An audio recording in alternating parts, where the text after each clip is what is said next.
திருவாரூர் மாவட்டம் நன்னிலம் அடுத்துள்ள கொல்லாபுரம் அண்ணாநகரைச் சேர்ந்தவர் தனபுஷ்பம், வயது 77. கடந்த 2021 நவம்பர் மாதத்தில் வீட்டின் முன்பக்க கதவை திறந்து வைத்துவிட்டு வீட்டின் கொல்லைப்புறத்தில் முருங்கைக்கீரை பறித்துவிட்டு வீட்டுக்குள் சென்றுள்ளார். அப்போது வீட்டிற்குள் மறைந்திருந்த மர்ம நபர் தனபுஷ்பத்தை தாக்கி கழுத்தில் அணிந்திருந்த தங்க சங்கிலியை அறுத்து கொண்டு தப்பிச் சென்று விட்டார். இதில் நிலை தடுமாறி கீழே விழுந்ததில் காயமடைந்த பாட்டியை அக்கம்பக்கத்தினர் மருத்துவமனையில் சேர்த்தனர். இது குறித்து பேரளம் காவல் நிலைய போலீசார் வழக்கு பதிவு செய்து அப்பகுதியில் உள்ள CCTV காட்சிகளை வைத்து நடத்திய விசாரணையில் கீரனூரைச் சேர்ந்த விஜய் என்கிற இளைஞன் கொரியர் கொடுப்பது போல தனபுஷ்பம் பாட்டியின் வீட்டை பல வேடங்கள் அணிந்து நோட்டமிட்டு இறுதியில் பெண் போல் கருப்பு புர்கா அணிந்து திருடி சென்றதை கண்டுபிடித்தனர்.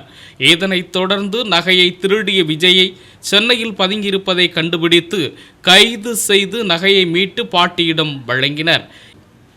இந்த சம்பவம் குறித்து எப்படி திருடினான், என்ன நடந்தது, எப்படி பிடித்தார்கள் என பேரளம் காவல் நிலைய போலீசார் தகவல் தெரிவித்ததாவது: கொரியர் வேலை பார்க்கிற அந்த விஜயின் அப்பாவுக்கு 2 மனைவி, நிறைய குழந்தைகள், பாட்டி, தாத்தானு குடும்ப உறுப்பினர்கள் அதிகமாக உள்ளது. தீபாவளிக்கு ஒரே புது துணி பட்டாசோடு கொண்டாடுறதை பார்த்தது நம்ம குடும்பத்தில் நடக்கலையேன்னு வருத்தப்பட்டு திருடியாவது இதையெல்லாம் செய்யணும்னு முடிவெடுத்துள்ளான். அப்போது கொரியர் போடுற மாதிரி வயதான பாட்டி இருக்கிற வீட்டை நோட்டமிட்டுள்ளார். ஒரே மாதிரி வந்தால் சந்தேகம் வரும் என்று யூடியூப்பில் திருடுவது எப்படி என்று தேடி பிடித்து அதில் கிடைத்த தகவலின்படி பெண் போல வேடமடிந்து போக முடிவெடுத்து புர்காவோடு வீட்டிற்குள் புகுந்து நகையை திருடி உள்ளார். அக்கம் பக்கத்தில் விசாரித்த போது பெண்ணுதான் தெரிஞ்சது. ஆனாலும் CCTVயை ஆய்வு செய்த ஆண் என கண்டுபிடிக்கப்பட்டது.